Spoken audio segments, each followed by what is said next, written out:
इतिहास में एकमात्र ऐसा मंदिर है जिसे मुस्लिम लुटेरों द्वारा सबसे ज्यादा बार तोड़ा और लूटा गया, लेकिन फिर भी इसकी महिमा और मंदिर का अस्तित्व नहीं मिटा सके।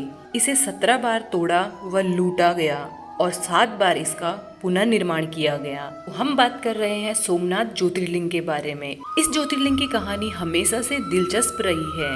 तो आज की इस वीडियो में हम जानेंगे कि सोमनाथ मंदिर का निर्माण किसने करवाया था, इसकी कथा के बारे में और अनेकों हमले होने के बाद भी इस मंदिर की भव्यता कैसे बरकरार है। लेकिन इससे पहले अगर आप चैनल पे नए हैं तो चैनल को सब्सक्राइब जरूर कर लीजिए। तो आइए वीडियो को करते हैं शुरू।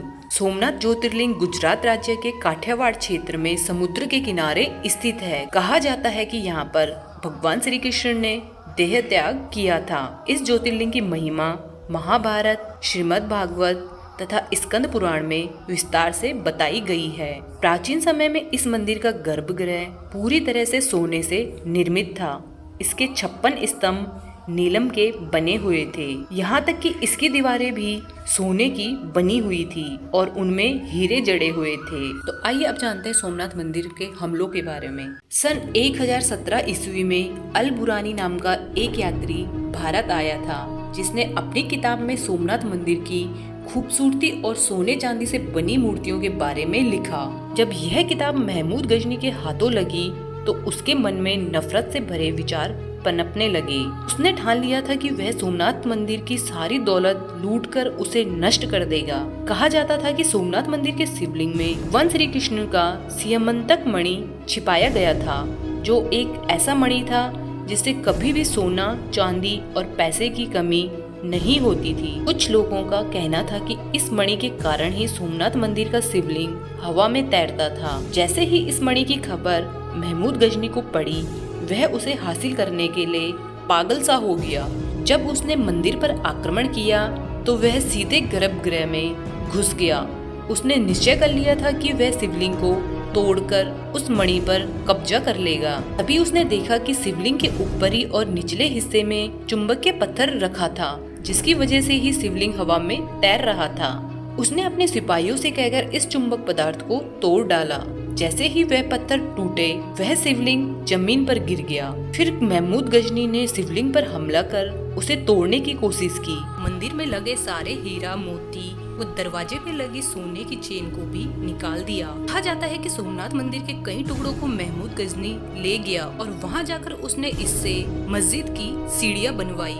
इस युद्ध में लगभग 50,000 लोगों ने अपनी जान गंवाई। उसके बाद गुजरात के राजा भीम और मालवा के राजा भोज ने मिलकर मंदिर का पुनः निर्माण करवाया। लेकिन इसके बाद फिर इस मंदिर को एक खतरनाक हमले का सामना करना पड़ा।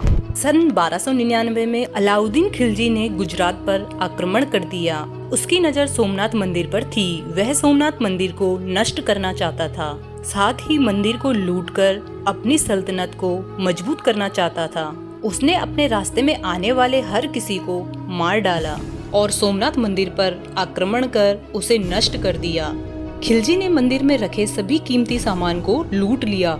इसके बाद मुगल राजा औरंगजेब ने इस मंदिर में 2 बार हमला किया। इस हमले का असर इतना बुरा था कि यह मंदिर 200 सालों तक खंडहर बना रहा। फिर औरंगजेब ने 1701 में सोमनाथ मंदिर में हमला कर दिया। यह एक ऐसा हमला था जिसने सदियों तक सोमनाथ के लोगों में डर फैला दिया था।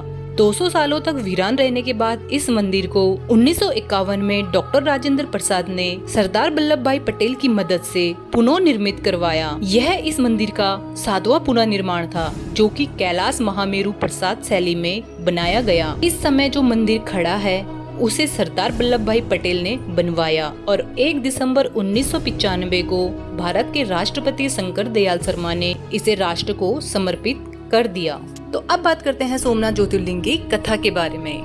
स्कंद पुराण के अनुसार प्रजापति दक्ष ने अपनी 27 नक्षत्र कन्याओं का विवाह चंद्रदेव के साथ करवाया था, लेकिन 27 पत्नियों में से चंद्रदेव को रोहिणी के प्रति अत्यधिक प्रेम था, जिसकी वजह से बाकी की 26 रानियां स्वयं को अपमानित अनुभव करने लगी, जिसकी शिकायत उन्होंने अपने पिता से की। पुत्रियों की वेदना को देखकर राजा दक्ष ने चंद्रदेव को समझाने का प्रयास किया, लेकिन वे फिर भी नहीं माने। इस पर राजा दक्ष ने क्रोध में आकर चंद्रदेव को क्षय रोग होने का श्राप दे दिया, जिससे कुछ ही क्षणों में चंद्रदेव क्षय रोग से ग्रस्त हो गए। उनकी ऐसी दशा से तीनों लोकों में हाहाकार मच गया। यह सब देख सभी देवता और महर्षि ब्रह्मा जी के पास गए और उन्हें चंद्रमा के बारे में सारी बातें बताई। तब ब्रह्मा जी ने बताया कि चंद्रमा को प्रभास क्षेत्र में जाकर महामृत्युंजय मंत्र का जाप करते हुए भगवान शिव की आराधना करें। अपने समक्ष शिवलिंग की स्थापना करके प्रतिदिन तपस्या करें, जिससे प्रसन्न होकर भगवान शिव उन्हें क्षय रहित कर देंगे। तब देवताओं ने यह उपाय चंद्रदेव को बताया। इसके बाद चंद्रदेव श्राप से मुक्ति पाने के लिए प्रभास क्षेत्र में भगवान शिव की घोर तपस्या करने लगे। शिवलिंग की स्थापना कर उनकी पूजा करने लगे।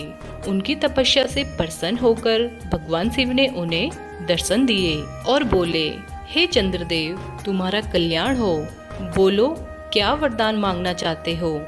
यह बात सुनकर चंद्रदेव भगवान शिव को प्रणाम करते हुए बोले, हे भोलेनाथ, मुझे इस क्षय रोग से मुक्ति दिलाएं। मुझसे जो भी भूल हुई हो उसे क्षमा कीजिए। तब भगवान शिव बोले, हे चंद्रदेव, एक पक्ष में तुम्हारी कला क्षीण होती जाएगी, जिसे कृष्ण पक्ष कहा जाएगा, और दूसरी पक्ष में वह धीरे धीरे बढ़ती जाएगी, जिसे शुक्ल पक्ष कहा जाएगा। कहा जाता है कि श्राप से मुक्ति के बाद चंद्रमा ने भगवान शिव से उनके बनाए शिवलिंग में रहने की प्रार्थना की और तभी से इस शिवलिंग को सोमनाथ ज्योतिर्लिंग के रूप में पूजा जाने लगा। तो दोस्तों, यदि आप भी बाबा भोलेनाथ के भक्त हैं तो वीडियो को लाइक, चैनल को सब्सक्राइब और कमेंट बॉक्स में हर हर महादेव अवश्य लिखें। मिलते हैं अगली वीडियो में।